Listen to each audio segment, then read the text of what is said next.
Sanibonani-ke, ngiyanibingelela ngani zakwethu. Ngiyanibingelela usukwini lanamhlanje kulisonto. Nibingelelwa umkhulu wasemakhosini la uNdaba Enhle exoxa ngofakazi. Lazi ngani zakwethu, umkhulu unibingelela njena. Uniphathele isihloko asithi ukubaluleka kakhulu. Kodwa-ke, before I do the video, please do subscribe on my YouTube channel, especially if you are new to this channel, and press that notification bell. Ngamza ukuthi uyanibingelela-ke unoyigemegeme umhlanganyelwa. Umoya ovuma ukuthanda kwawo. Imina-ke lawo ingane zakwethu. Ngingezukwanda kakhulu nesimo seyibongo ngoba mangabala sona ngashoni la ingane zawethu, ngizothi sizawukhuluma lana ngesihloko esithi asibaluleka. Lesihloko abantu abaningi, I think they deserve to know about leli dlozi esizokhuluma ngalo, ngoba abantu abaningi liyabahlupha kodwa abazi ukuthi kungani kwenzeka into enjani ukubona, noma kungani benezimo eziyazivele kanje kanti bangenwe yilolu hlobo lwedlozi. Lana-ke sizokhuluma ngedlozi okuthiwa igidelandlini noma igidandlini, abaye bathi yihuba. La ingane zakwethu, ngizocela ukuthi yawazi ukuthi leli dlozi idlozi nje libi kakhulu ngoba liyayimosha impilo yakho, and futhi okufanele ukuqaphele kakhulu ngalo ukuthi kuyidlozi elisondelene nawe kakhulu. Secondly, that's the thing okufanele uyazi, idlozi elisondelene ngabe mhlasimbe kuthiwa kuwumuntu oyihlobo lawe, umuntu wakini uqobo oseduze, noma ngabe kuthiwa umzala noma ubani. Kodwa-ke leli dlozi ilona dlozi leli eliyinkinga kakhulu esimeni sokuphila kwakho. Ngifuna ulalelisise kahle uzwe ukuthi limayelana nani noma kuyidlozi elikanjani. Lana-ke ingane zakwethu, leli dlozi kwakungumuntu owayeyisidlova esaphila. Kungumuntu owayevele spiritually powerful,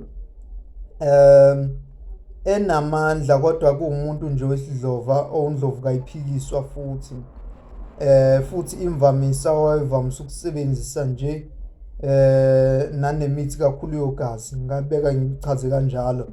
Kodwa-ke noma kungenjalo, kodwa-ke kwakuwumuntu impela owaye-actively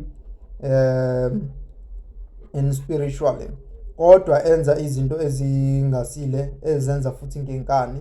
Imvamisa wayesuke enesithunzi futhi esabeka ekhaya, kodwa at the same time ebe enogazi. Leli dlozi-ke ingane zakwethu liyabehlupha abantu abaningi. Lihlupha umuntu othwasile eyisangoma, lihluphe umuntu kamoya, lihlupha wonke umuntu ngabe kuthiwa uthwasile noma uthwasile.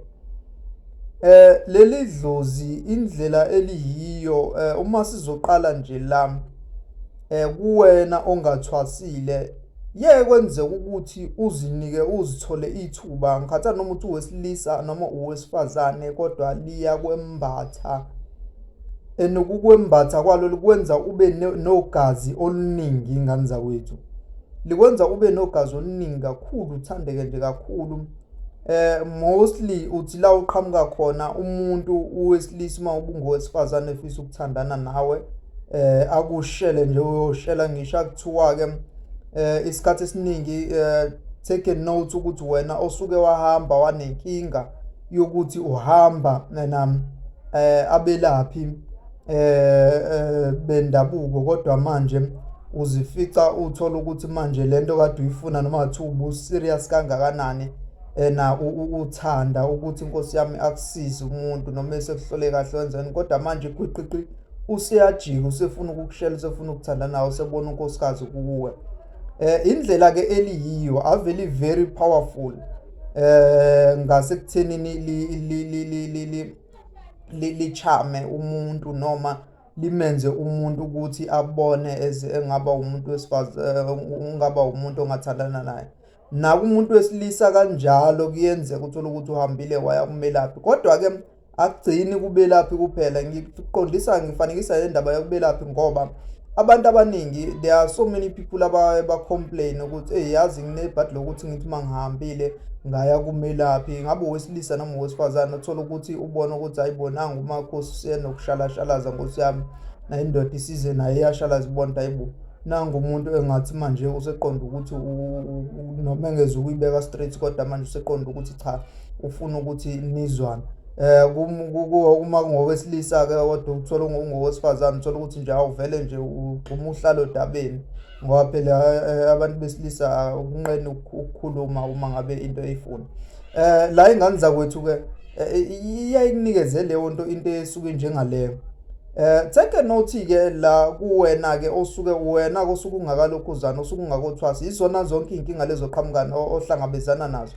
Even everywhere la usuke uzwana uyakhona nje, ngabe noma yiluphi uhlanga, kodwa uyayithole nje uwumuntu osesheleka kalula umuntu wesifazane. Umuntu wesilisa uyithole usuqonywa ngapha nangapha unabantu abaningi usuke uzwana nabo. Bese siya lana-ke kulaba-ke ekesithi-ke bathwasile-ke abangoma. Kunokwenzeka-ke leli dlozi ingane zakwethu uthole ukuthi-ke wena ukhiphiwe nje wakhishwa elokhuzaneni, mhlasimba wahamba wayothwasa, kanti uzothi uma ngabe usuphumile bese liyavuka leli dlozi ngoba nalo beliphakathi nawo noma belikhona phela lisayithukile lenzelo. Kodwa-ke uma likwembatha omunye kuyenzeka limembathe nje ngoba nakho lifuna ukona izinto zakho, ngoba libi-ke futhi kakhulu kuwena ngoba lidicelela phansi isithunzi sakho. Yilo leli dlozi elivamise ukwenza abantu abaningi abelaphayo uthola ukuthi baba nale nkinga yokuthi umuntu abone umuntu uma bezomelapha, uthola ukuthi usembona umuntu wesifazane ozozwana naye, uthola ukuthi usenamathwasa inqoba ngapha nangapha, kodwa manje avane nje afikele yilo muzwa omubi okuwumuzwa ongasifikeli isangoma sangempela uma ngabe nomoya kungekho. Usuke kukhomba ukuthi usuke wembathwa yilo muntu. Sometimes-ke kuyenza ukuthi lo muntu uma suke ekumbatha kanjalo uwumuntu kamoya wesangoma usuke edunga wena ukuthi umsize ngandlela thizeni, kodwa-ke uyazi noma ukuthi umuntu uyakumbathe ngale ndlela ayesuke eyiyona vele esaphila. Okay-ke right-ke uma ngabe imvamisa-ke kuya kube nale nkinga uthola ukuthi abelaphi, uthola ukuthi abantu abaningi abelaphi sekuthiwa umuntu udlwengulile, kodwa ebe umelaphi, noma uthola ukuthi kuthiwa hayi ulale namathwasa noma unomkhuba wokuthi alale namathwasa nje siyawashela uguquqa umuntu usenenkinga ukuthi useshelana namathwasa kodwa umuntu uyathwasa. Kahle kahle landisa ubunuku nje entweni yedlozi nentweni spiritually, kwenza ukuthi uma lenze njalo lisuke lifulenzela ukuthi kusale lona lodwa. Okay right-ke kuyenzeka-ke futhi bese likwenzela isimanga-ke sento mhlasimbo obungeke uzuyinake. Lingawuvula umsebenzi wakho wedlozi usebenze kakhulu, kodwa manje uthola ukuthi khona lento othola ukuthi-ke iyaleka abantu abaningi abasuke be-important, bebalulekile ukuthi bengasondela nabantu abane-dignity, benesithunzi nabangasindisa isithunzi emsebenzini wedlozi lakho. Kusondela labantu imvamisa abasuke bengenayo i-interest yezinto ezisuke ziya phambili. Uzoqonda kuma ngithi ziya phambili uma ungumelaphi usukade usune-experience. Kukhona abantu obonayo ukuthi nje nawo abekho serious ngempilo emhlabeni. Leli dlozi-ke kunzima ngane zakwethu kulelapha. Okufanele nje ukwazi kunzima kakhulu. Preferably bancane abantu oyawuthi bakwazi ukulelapha.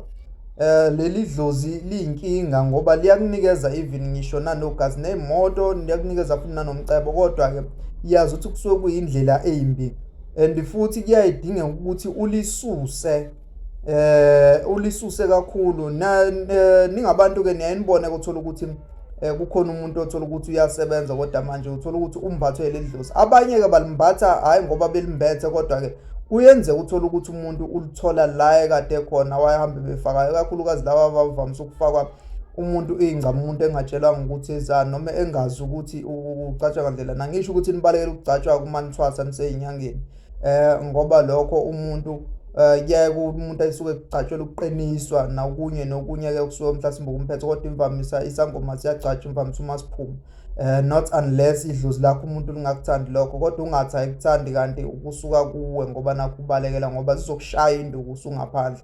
Okay-ke ngani zakwethu, le dlozi kuyaye kufanele uliresiste kakhulu uma ngabe ikwehlela lento, and futhi preferably ukuze uzolincenga, I advise ukuthi ube yilo muntu ojwayelana kakhulu nobulawo noma ney'mpande zamanono, noma igobongo leli lomnono uvamise ukuthi uphuze lona. Kodwa-ke angisho ukuthi liyakwelapha lokho completely.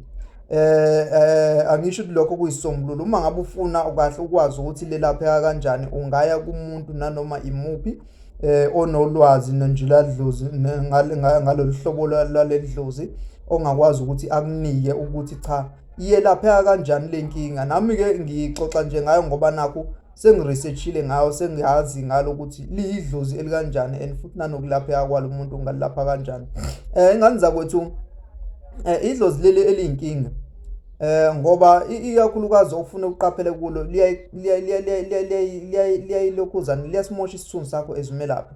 Nawe uwumuntu osuke nje ungesiyena umelaphi, kodwa wayithola ukuthi kule situation uzomoshekela ngisho nawubudlelwane bakho obebukade bu-serious ngenxa yaleli dlozi elisuke likwembethe likanjalo. Ngani zakwethu-ke, okwamanje ngizophela, and if uma nidinga ukuthi umuntu aqhubeke nale episode yale video, ngizocela ukuthi nje lapha kuma likes, like the video, and then to the comment section wenze sure ukuthi you do comment ukuthi hayi mkhulu sacela usicobisele kahle ulwazi ngaleli dlozi, ke usiphalele thele mhlasimbe nezinye izimpawu ezikhomba lokho. Ngizoncola ngane zakwethu-ke, ngibonge ke wena osubuke le video up until the end. Thank you guys, thank you zingane zakwethu, thokoza zingane zedlozi. Ngiyabonga umkhulu wasemakhosini indaba enhle xoxa ngofakazi lo, umoya ovunguza ukuthanda kwawo. Amen.